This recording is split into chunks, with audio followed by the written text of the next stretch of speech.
요한복음 4장 16절부터 26절인데요. 24절 한 절 말씀 보도록 하겠습니다.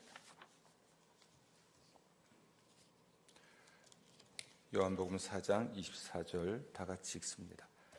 하나님은 영이시니 예배하는 자가 영과 진리로 예배할지니라. 아멘.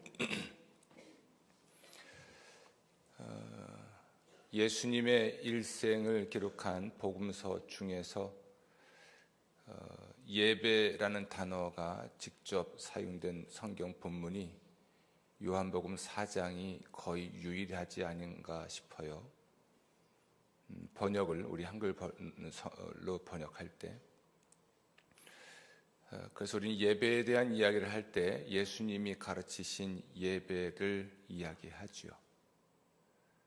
그런데 오늘 이 예배에 관해서 우리가 깊이 생각해 보려고 하는 건, 예수님께서는 우리 인생과 영혼의 난제 혹은 문제를 해결하는 대안으로서 예배를 우리에게 추천하셨다는 진리입니다. 인생의 부조리, 인생의 난제, 인생의 문제, 혹은 우리 영혼의 부조리, 영혼의 난제, 영혼의 문제, 이런 것들을 해결하는 대안으로서 우리 예수님이 추천하신 것이 있는데, 그것이 바로 예배입니다. 예배 자체는 목적이 있을 수 없습니다. 그러나 이 예배는 하나님이 우리에게 은총을 베푸시는 심각하게 중요한 도구이죠. 요즘 제가 요한계시록을 공부를 다시 하고 있습니다. 늦게는 하반기쯤, 빠르면 좀 더 일찍 여러분과 요한계시록을 다시 나눌 수 있기를 소망하고 있는데요. 요한계시록은 예배의 장면, 또는 예배의 광경으로 가득합니다. 그러니까 예수님 다시 오셨을 때 우리 신자들에게 있을 위대한 일은 예배입니다. 이 예배는, 전도는 예수님 다시 오시면 할 이유가 없어져요. 그러나 예배는 예수님이 다시 오셔도 계속해야 될 일입니다. 또 있을 일들이고요. 이 예배를 통해서 우리가 하나님께 영광을 돌리는 것은 맞는데, 조금 차원을 달리해서 예배를 통해서 우리가 하나님께 은총을 받는 것이죠. 아멘. 오늘 이 이야기를 좀 해보려고 합니다. 오늘 이야기의 주인공은 사마리아 여인입니다. 이 여인의 정체는 남편이 5이 있었고, 그런데 지금은 다른 남자하고 살고 있는, 그러니까 동거남이라 할 수 있겠죠. 그러한 여인이었습니다. 한번 생각해 보십시오. 남편이 5이 있었다. 재혼을 거듭해서 5번 혼인했다라는 말이기도 하겠고요. 공식적으로 혼인을 했는지는 모르겠지만 했다면 그랬다는 것입니다. 안 했다면 첫 번째 결혼은 공식적인 결혼이었겠고, 나머지는 그냥 이 남자 저 남자와 함께 살았던 것으로 보여요. 여러분 주위에 혹시 이런 여성이 있는지, 혹은 이런 남성이 있는지요? 그러면 여러분 그 사람에 대해서 어떻게 생각하십니까? 그 사람을 어떻게 평가하시나요? 그 사람의 인생을 여러분 어떻게 평가하시겠어요?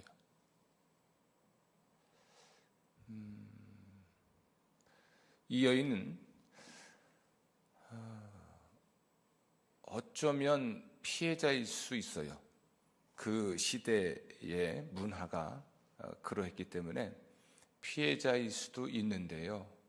오늘 말씀 보면 어쩔 수 없이 남자 5 혹은 6과 함께 살았다는 표현이 아니라, 당신이 지금 함께 살고 있는, 또는 당신에게 지금 있는, 이런 표현으로 봐서 이 여인에게 문제가 있는 듯이 보입니다. 처음의 이혼은 단순한 이혼이 아니라 피해자로서 버림받은 것일 수 있겠지만, 반복되는 남성 편력은 이 여인의 문제였던 것으로 보입니다. 이런 여인은, 또 이런 남자는 우리 시대에도 그다지 환영받는 사람은 아닌 것 같아요.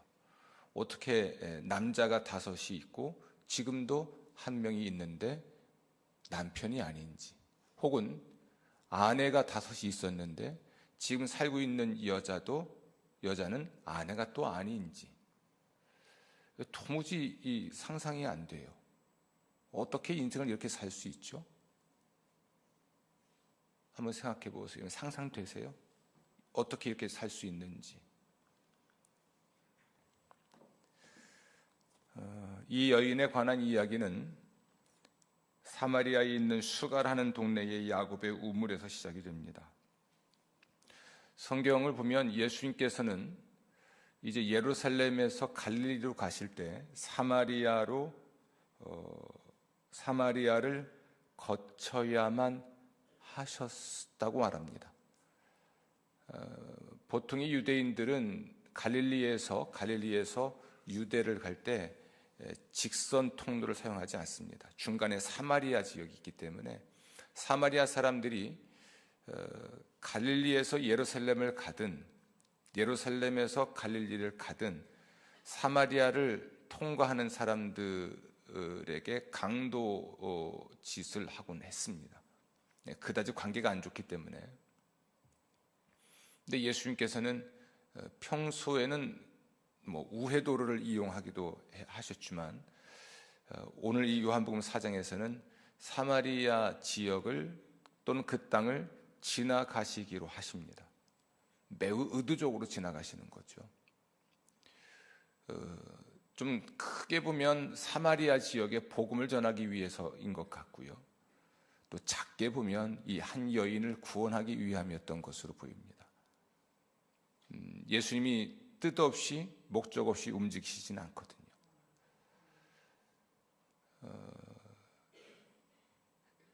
이 예루살렘에서 사마리아까지 한 40km쯤 되기 때문에 걸어서 가는 길이니까 얼마나 걸었을까요? 정오쯤 그 사마리아 성 밖에 있는 우물가에서 예수님이 잠깐 쉬게 됐습니다. 제가 걸어보니까 그렇더라고요. 걸어보니까 저희 집에서 운동장까지 왕복하면 6.5km쯤 되는 것 같아요. 그냥 천천히 걸으면 1시간 반 정도, 빨리 걸으면 1시간 좀 넘게 걸리는 거리니까 40km를 걷는 거예요. 40km. 아주 이른 시간에 출발했어도 굉장히 빠듯한 시간이었던 것 같습니다. 피곤하시죠? 그래서 오늘 말씀 보면 예수님이 행로에 피곤하신지라 그 우물가에 앉아 쉬고 계셨습니다. 그때의 시간이 정오입니다. 모든 유대인들이 쉬는 시간입니다. 그리고 이 우물은 동네 밖에 있었습니다. 참, 모든 사람들이 쉬고 있습니다. 그리고 동네 밖에 있습니다. 유대인들에게 있어서 이 우물가는 우리 옛날에 빨래터와 같은 역할도 했습니다. 그래서 여인네들이 그곳에 와서 물도 깃지만 빨래도 빨았던 그러한 공간이었죠. 그런데 이 정오의 시간에는 쉬는 시간이고 다른 여인들은 그곳에 오지 않죠. 동네 밖에 있으니까. 이게 낯설은 거예요. 정오의 시간에 동네 밖에 있는 우물에 홀로 물을 길러 나왔다는 것이 이 여인의 현실입니다. 남편 5이 있었고 지금 있는 남자도 남편이 아니다. 그런 인생을 살았던 사람의 현실입니다. 우선 본인이 그리했던, 동네 사람들이 그리했던 이 사람은 소외된 사람이죠. 동네 여인들과 어울리기가 불편한, 혹은 동네 여인들이 이 여인과 어울리려고 하지 않는 피차에 소외된 상태로 이 여인은 살고 있는 것이죠.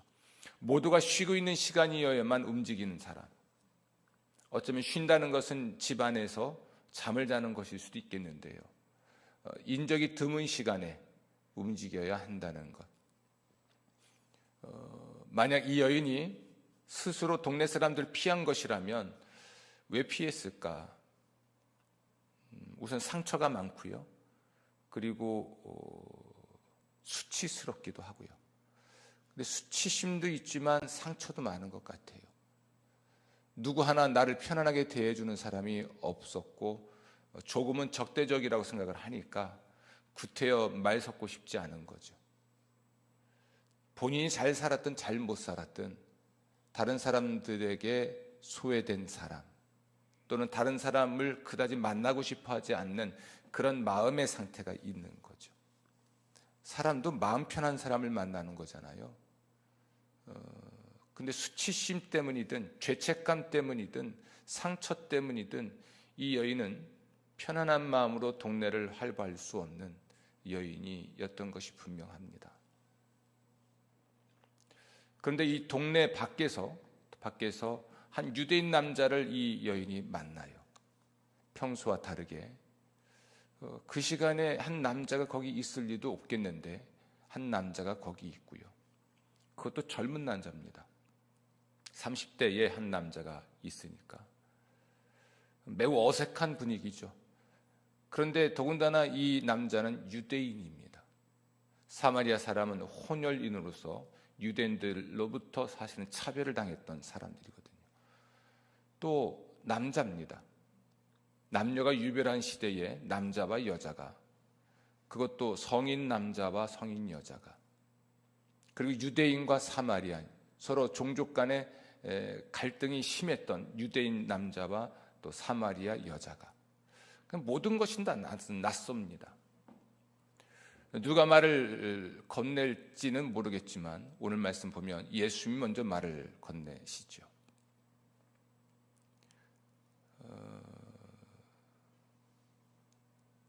예수님이 이 여인을 만나기 위해 가셨다면 하나님의 특별한 섭리 중에 이 여인은 예수님을 만난 게 맞아요. 이 여인이 물을 길러 갔다가 예수를 만난 사건은 또 한편으로는 거기 계시는 하나님을 만난 겁니다. 이 여인이 평소에도 물을 길러 나왔던 우물이잖아요. 그런데 예수님은 사람이 되신 하나님이세요. 세상의 구원자로 세상에 오신 분입니다. 근데 그날 그분이 거기 계셨어요. 알고 간 건 아닌데 이 여인은 평소처럼 물을 길러 갔을 뿐인데 거기에 하나님이 계셨습니다. 구원자가 계신 거죠. 이 첫 만남이 그렇습니다. 의도하지 않았고 예측하지 않았던 상황이 만들어졌고 바로 그곳에서 거기 계신 하나님을 만났습니다. 그리고 이 여인의 인생이 바뀌었죠. 급진적이고 극적으로 바뀝니다. 그날 그곳에서 예수님을 만났고 예수님과 대화를 나눴고 예수님께로부터 말씀을 들었고 그러면서 이 여인이 인생의 전환이 이루어지게 된 사건이죠. 하나님을 예배하는 일은 매우 예측할 수 있는 상황에서 있을 수 있습니다. 지금 우리 주일 예배를 드리고 있잖아요. 그러나 수없이 많은 사람들은 모든 예배의 순간이 아니라 뜻밖의 예배의 순간에 예상하지 않았던, 예측하지 않았던, 어쩌면 기대하지 않았던 예배의 순간에 하나님을 경험합니다. 언제일지는 몰라요. 저도 대학을 입학하고 제가 목회직으로 부르심을 받았다는 것을 확인하는 것은 평소와 다름이 없었던 집회에서였습니다. 그러니까 보통의 청년들이 수련회를 가죠. 대학교 1학년 때 5월 MT, 5월 수련회가 중앙대학교에 있었는데 수련회를 갔다가 매년 있는 수련회입니다. 수련회를 갔다가 또 매년 선포되는 로마서 말씀이었고 그 말씀을 듣다가 또 평소에 늘 불렀던 찬양, 복음성가를 부르다가 그때 뜻밖의 제가 목회직으로 부름받았다는 것을 확인하게 됐죠.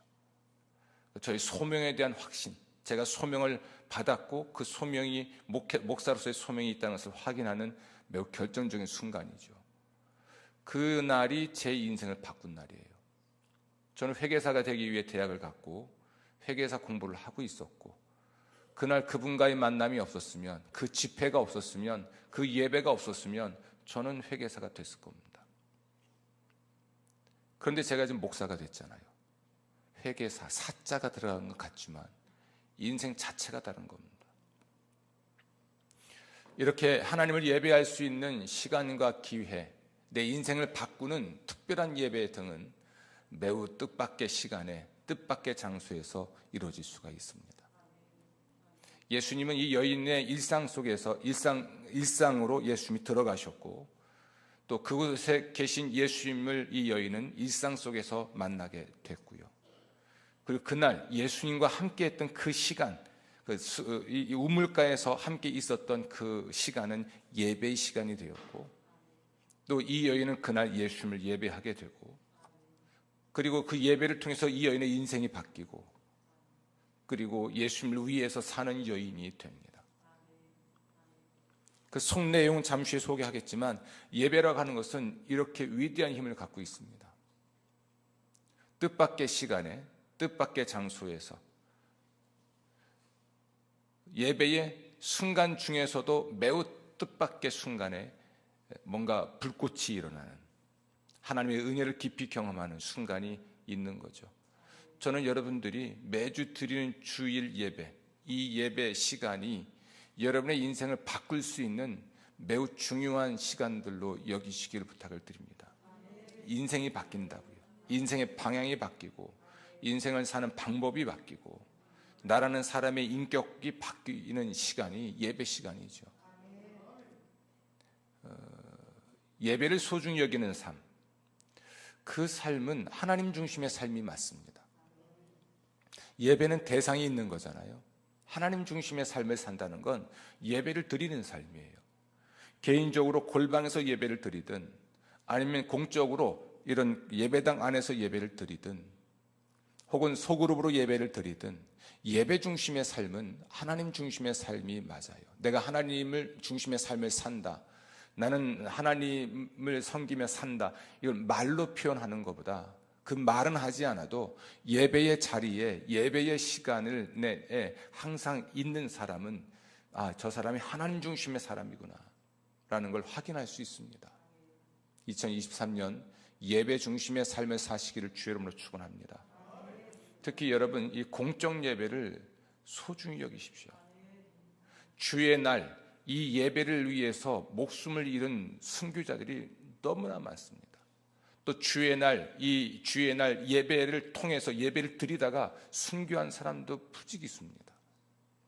우리 믿음의 선대들이 정말 피를 흘리고 지킨 이 주의 날 예배, 또 주의 날 예배를 드리기 때문에 피를 흘렸던 이 주일 예배, 이것을 우리는 얼마만큼, 특히 예배당에 모여서 모든 성도들이 함께 공짜로 예배를 드리는 이 예배를 얼마나 소중히 여기고 있는지 한번 생각해 보시고, 이 주의 날 드리는 이 예배, 공적 예배가, 또 일상에서 드리는 개인적이고 사적인 예배가 여러분의 삶의 중심이 되기를 주의 이름으로 축원합니다. 그 예배를 드리지 않는 사람은 인생이 변할 기회가 거의 없어요. 하나님을 만나지 않는 거잖아요. 하나님을 섬기는 것이 아니잖아요. 하나님을 만나면 위대한 변화가 있습니다. 하나님을 만난 사람들은 인생에 놀라운 변화가 있습니다. 제가 중앙대학교에서 원해서 간 대학은 아니었지만 중앙대학을 갔고, 그곳에서 늘 있어왔던 5월 수련회에 있었고, 늘 수련회 때마다 늘 선포했다고 하는 로마서 말씀을 들었는데, 그것이 제 인생 방향을 바꿨다는 것은 아무도 예측한 게 아니잖아요. 저도 그걸 기대하고 간 건 아니었으니까요. 근데 너무나 많은 그리스도인들이 예배를 통해서 자신의 인생의 급진적 변화를 경험했어요. 얼마 되지 않은 시간 전에 한국 교회는 산마다 들마다 기도원에 사람들이 바글바글했습니다. 때만 되면 기도원을 들어갔고, 때만 되면 교회가 부흥회를 했고, 부흥회만 하면 자리가 부족하게 모여들었고, 그래서 그 예배당에 주보니까 바닥에 방석을 깔고 앉아서 예배를 드렸죠. 뭐 특별한 게 있었겠습니까 그때? 그냥 마음을 다해 찬양하고 뜨겁게 박수치고 그리고 목이 쉬도록 부르짖고 하나님 말씀은 별로 제가 지금 와서 돌아보면 신학적으로 오류가 많은 설교를 많이 하고 그런데 은혜 받고 인생 바뀌고 가정이 회복되고 몸의 고침도 받고 이 나라가 평안하고 그리 먼 시간이 아니죠. 이게 옳은 예배인지 그른 예배인지 이게 중요하지 않았습니다. 예배를 어떻게 드려야 되느냐, 예배 시간에 CCM을 불러야 되느냐 말아야 되느냐, 찬송가를 부르냐 마냐 이런 걸 떠나서 그 한 번의 예배가 인생을 바꾼 사건들은 한국교회의 역사입니다. 그런데 한국교회 100년 역사만이 아니에요. 기독교 역사 2000년 역사에서 예배 혹은 미사를 통해서 인생이 바뀌었습니다. 그러한 사람들이 신앙을 계승했고 신앙을 전승시켜서 우리에게까지 복음이 전파된 것이죠. 예배는 확실히 모든 곳에서 모든 시간에 드려야 하는 것이지만 주의 날에 드리는 이 공적 예배가 우리 주님을 만나고 주님을 통해서 변화되는 매우 중요한 시간인 것은 맞습니다. 예배가 여러분의 삶의 중심이 되시기를 주의 이름으로 축원합니다. 이 여인에게 있었던 변화는 무엇이었을까? 예수님께서 물을 좀 달라고 여인에게 부탁을 하죠. 유대인들은요, 이런 사마리아 사람과 그릇을 함께 쓰지 않습니다. 부정해진다 생각했거든요. 이것도 매우 도발적이죠. 유대인이 어떻게 사마리아 여인이 주는 그릇으로 또 그 그릇에 담긴 물을 마실 수 있을까? 이걸 본인이 먼저 요구를 할 수 있을까? 아마 문화 충격, 종교 충격도 있었을 것 같아요. 말을 건넨 건 예수님인데 이야기의 흐름은 예수님이 주도하십니다. 여러분 말씀 보면 이 여인에게 예수님이 물을 얻어 먹었을까요? 이 여인이 예수님께 물을 준 기록은 없어요. 예수님이 물을 마신 것 같지는 않습니다. 그냥 대화만 하신 것 같아요. 목이 마르시기도 했고 또 피곤하시기도 해서 물이 필요한 건 분명합니다. 그런데 이 여인과 대화를 나누면서 넌지시 한 말씀 하십니다. 이 물을 마시면 다시 목이 마르지만 내가 주는 물을 마시면 영원히 목마르지 않을 것이다. 무슨 선문답 같아요. 그렇죠? 물을 달라고 한 남자가 뜬금없이 물을 준대요. 아무리 둘러봐도 다른 우물이 없잖아요. 아무리 살펴봐도 예수님 손에는 물을 길어 올릴 만한 도구가 없잖아요. 물을 어디서 준다는 이야기인지 이 여인도 궁금한 거예요. 유대인이 사마리아 여자에게 더군다나 다른 우물도 없는 그 같은 우물에서 물을 길어 올릴 만한 도구도 없는 사람이 방금 전만 해도 물을 달라고 했던 사람이 물을 준다 하니 먹을 수 있으면 지가 퍼먹지 뭘 또 나한테 물을 달라고 하나? 다른 남자처럼 똑같이 나를 유혹하는 것일까? 생각이 많았겠죠. 이야기를 예수님이 주도하셨다는 것을 주목하십시오. 예수님이 영원히 목마르지 않을 물을 주시겠다고 했을 때 이 여자는 옳거니 하고 그 물을 달라고 합니다. 이유는 단순해요. 물 길러 오는 게 귀찮아서. 그래서 입만 벌리면 그냥 물이 저절로 들어올 수 있다면 얼마나 좋아요. 그런 물이 있으면 달라고 요청을 하죠. 그런데 예수님이 갑자기 남편 데려오라고 합니다. 성경을 읽다가 거기서 딱 멈췄어요. 이야기가 뭔가 끊어진 것 같아요. 예수님의 의도는 분명합니다. 좀 정신 좀 차려라. 내가 주고자 하는 물은 이 우물에서 퍼올리는 물질로서의 물이 아니고 너의 영혼과 인생의 목마름을 풀어줄 수 있는 물인데 이런 질문 아닐까요? 지금 당신에게 가장 필요한 게 뭔지 왜 아직도 모르십니까? 여러분 성경은 이 여인과의 대화 전체를 기록하지 않았습니다. 뭔가 이야기가 단락별로 끊어져 있는 것 같죠. 그래서 단락과 단락의 사이를 좀 생각해 보는 겁니다. 이야기가 어떻게 진행됐을까? 결국은 이 여인은 예수님께 영원히 마르지 않는 물을 좀 달라고 요청을 하셨고 예수님도 그것을 주고 싶으셨던 거죠. 근데 이 여인에게 가장 문제는 이 여인의 인생에서 가장 난제는 다른 게 아니라 남자입니다. 남자. 그러니까 이 여인은 남자 의존증이 있었을 수 있어요. 남자 의존증. 그러니까 남자만이 줄 수 있는, 또 남자가 줘야 하는 그러한 위로, 격려, 편안함, 쉼, 뭐 이런 것일 수 있습니다. 그러니까 남편 5이 있었는데 지금 다른 남자와 살고 있다는 것 자체가 이 여인의 남성 편력을 보여주는 거잖아요. 예수님이 아주 정확하게 이 여인의 문제를 지적한 겁니다. 당신의 인생이 얼마나 부조리합니까? 당신의 인생에 얼마나 많은 문제가 있습니까? 나는 40km를 걸어와서 몸이 피곤하고 목이 말라서 이 우물의 물을 마셔야 하는 인생이지만 당신은 이제까지 살아온 세월 중에서 남편이 5이고 지금 살고 있는 남자도 남편이 아니잖아요. 정말 내가 주는 물을 마시고 싶다면 그 문제를 해결하십시오. 그렇게 말씀하신 겁니다. 그 문제는 다른 게 아니라 죄의 문제입니다. 또 상처의 문제입니다. 남편이 5이고 6이고 이건 죄죠. 그리고 피해자이든 가해자이든 지금 상처가 있죠.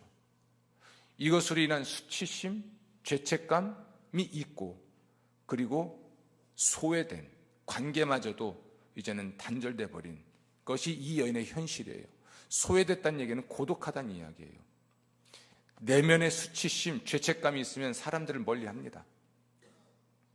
뭔가 자기 내면에 이런 죄책감이나 수치심이 있으면 다른 사람을 멀리하죠. 스스로도 소외되는 것이고요. 다시 볼게요. 이 여인의 죄의 문제. 이 여인의 인생의 부조리가 뭐냐면 죄가 있다는 것이고 또 상처가 있는 것이고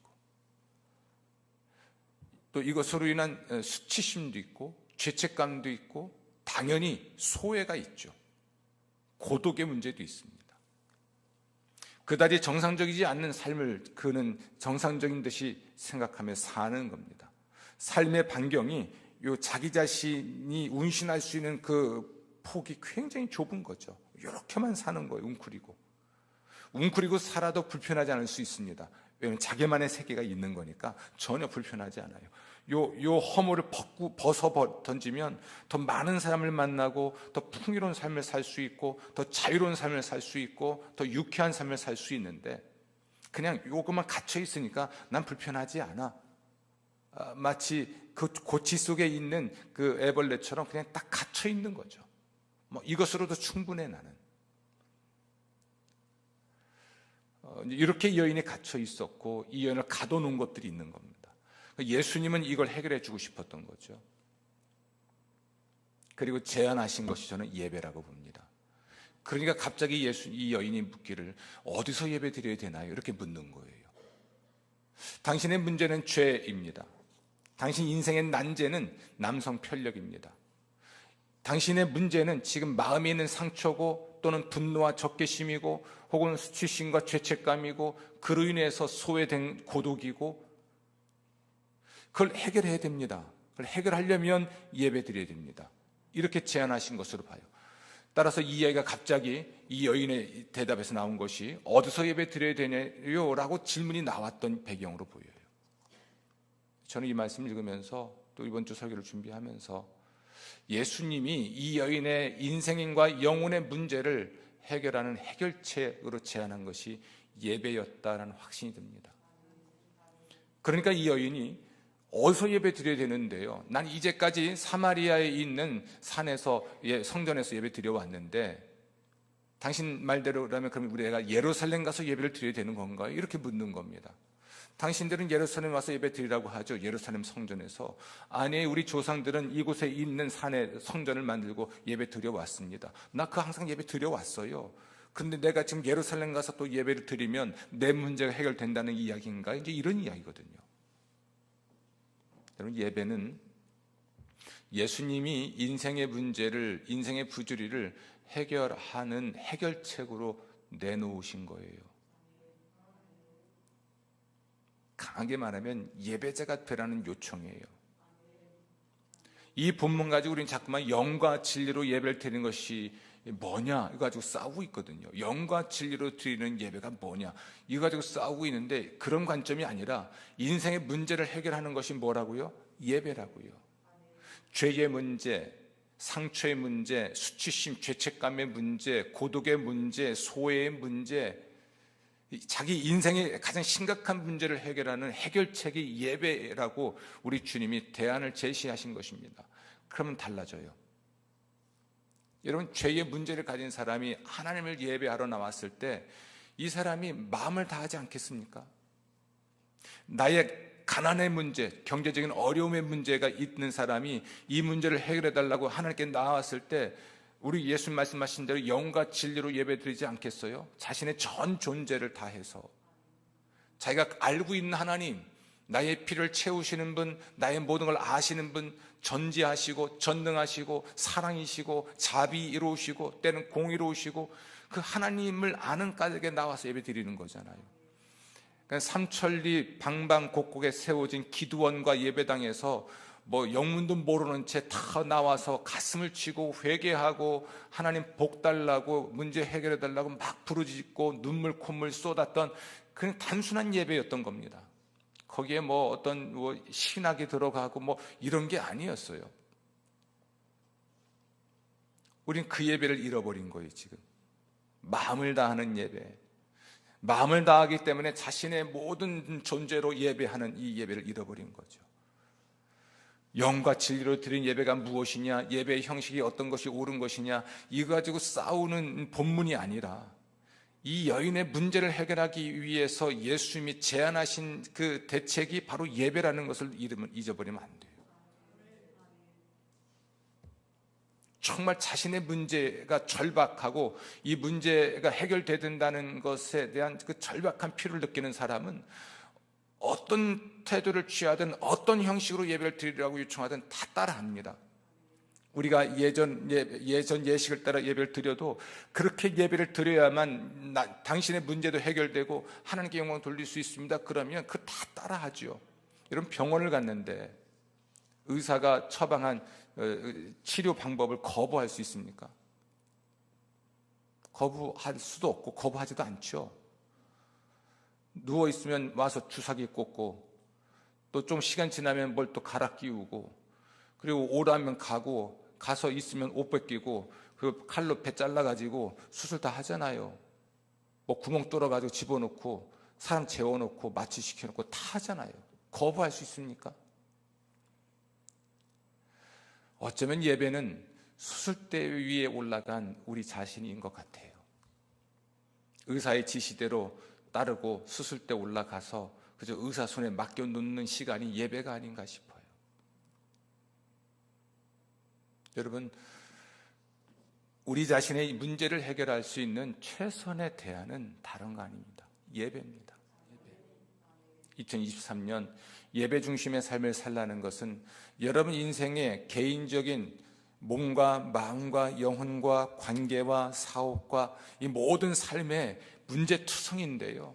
이 문제 하나하나를 가지고 거기 계신 하나님을 찾아 만나고 그분에게 찬양을 드리고 그분의 말씀을 듣고 하는 이 예배 중심의 삶을 살아서 문제 해결받고 감사가 넘치는 영혼들 되시기를 주의 이름으로 축원합니다. 예배만이 인생을 성공으로 이끌 수 있어요. 예배를 잃어버린 여러분, 제가 농담처럼 진담처럼 얘기하지만 이 사실은 분명한 것 같아요. 지금 최영주 교수가 제일 앞에 앉아 예배 드리지만 저한테 삐지면 저 뒤로 갑니다. 제가 미워지면 저 충충으로 올라가요. 거기 지금 음악팀들 그 얘기하는 거 아니니까. 최 집사님이 저 위로 올라갔다고 보면 지금 삐졌구나 생각하면 돼요. 참 묘합니다. 마음이 멀어지면 설교하는 요 예배 강단으로부터 멀어지는 게 참 묘한 거예요. 거의 100%입니다. 그것은 마음의 거리가 몸의 거리가 되는 거예요. 하나님을 예배하는 그 예배의 마음, 그걸 상징적으로 보면 예배당을 향한 마음으로 표현할 수도 있을 것 같아요. 유대인들이 성전을 향하여 문을 연다든지 성전을 향한 그 방향을 잡아서 자기가 포로로 끌려간 나라에서 예배를 드렸다든지 이런 것들은 단순한 액션이 아니에요. 한번 해보십시오. 여러분, 집에 계시더라도 예를 들어서 주일날 온라인 예배를 드리더라도 우리 텔레비전을 어디로 놓냐면, 또는 핸드폰을 어디로 놓냐면 여기 금능동 866번지 쪽을 향하여 놓고 예배를 한번 드려보세요. 그 마음이 어떤 건지. 하긴 텔레비전이 있는 곳이 교회라면서요. 그런데 유대인들은, 또 이슬람교도들도 그래요. 항상 메카를 향하여 그들이 절을 하거든요. 예루살렘을 향하여 그들은 예배를 드리거든요. 다니엘도 예루살렘을 향하여 열린 창을 열잖아요. 그 방향이 예루살렘 쪽 창문이에요. 그러니까 이 건물은 매우 상징성이 강한 건데요. 우리로 말하면 함께하는 교회가 있는 금능동 866번지 맞나요? 번영대로 아무튼 옛날 주소가 헷갈리는 것 같아요. 그쪽을 향해서 방향을 바꿔서 그쪽을 바라보고 주일 예배를 드린다. 온라인 예배마저도. 그 마음하고 텔레비전이 있으니 그냥 켜놓고 거기서 유튜브 해가지고 예배를 드리는 마음하고는 전혀 달라요. 오늘 이야기의 결론은 그렇습니다. 여러분, 우리는 우리 자신의 문제를 모를 수도 있지만 거의 다 알고 있습니다. 이 문제에 대한, 이 문제가 해결되어야 한다는 그 필요성에 대한 절박감만큼 우리는 하나님을 예배할 수 있어야 합니다. 예배가 여러분의 몸과 마음과 영혼과 인생의 문제를 해결하는 유일한 해결책입니다. 예배의 사람이 되십시오. 그리고 하나님이 해결하시는 은총을 누리시고 하나님의 축복을 받아 행복한 한 해가 되시기를 주의 이름으로 축원합니다.